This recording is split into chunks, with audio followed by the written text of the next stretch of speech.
In the beginning, Kazeem's name carried weight in the village. Money flowed steadily.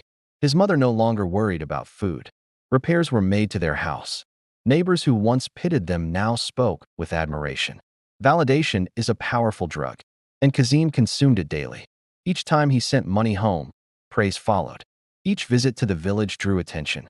Boys gathered around him asking questions. Some wanted advice. Others simply wanted proximity to what looked like victory. Tomiwa watched quietly. His own journey was slower.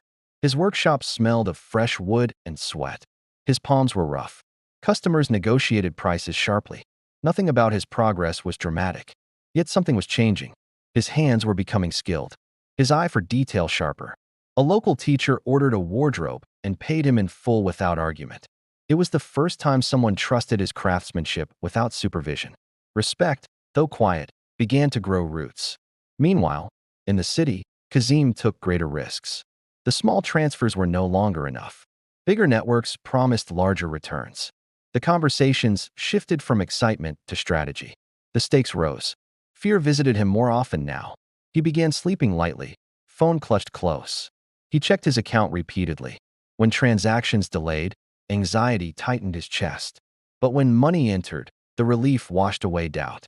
One evening, he returned to the village in a sharper outfit than before. The boys cheered. Someone called him boss. Tomiwa approached him calmly. "You are moving fast," Tomiwa said. Kazeem smiled, but there was an edge in it. "And you are still sanding wood." "I am building something," Tomiwa replied. Kazeem's voice hardened. "You are building slowly. The world does not reward slow people."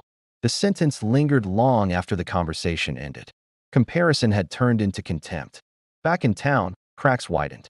One of the young men in Kazeem's circle disappeared overnight. Rumors spread of arrests in another district. A warning circulated in hushed tones. Kazeem ignored it. Pride has a way of muting alarms. Then one morning, as sunlight filtered weakly through his curtains, Kazeem opened his banking app. His balance did not appear. He refreshed the screen. Nothing. A message replaced the numbers. Account restricted pending investigation. His throat tightened. He began calling his partners. No response. Messages sent. No reply. The same men who once laughed loudly beside him were now silent. Silence can be louder than sirens. Hours later, heavy knocks struck his door. Not hurried. Not confused. Certain. For a brief second, he considered running again. But this time, there was nowhere to run. Back in the village, Tomiwa was carving the leg of a table when he heard distant whispers spreading like harmattan wind. Kazeem has been arrested. The tool slipped from Tomiwa's hand. He did not speak. He did not say, "I warned him." He simply sat still, staring at the unfinished table before him. Because sometimes the fall you fear for someone still hurts when it comes. As Kazeem was led away in handcuffs, the applause he once enjoyed had vanished. The same streets that celebrated him now watched in disbelief. Pride had promised him speed. It had not mentioned the cost.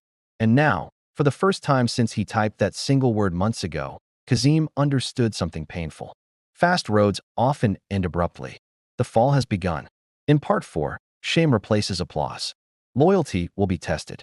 And the friend he pushed away may be the only one who still stands beside him. If this chapter moved you, like this video so others can reflect on it. Comment Part 4 if you are ready to see what happens inside the detention walls. Share this with someone who believes consequences only happen to other people. Subscribe and turn on notifications so you do not miss the moment everything changes. Because the hardest lessons are still ahead.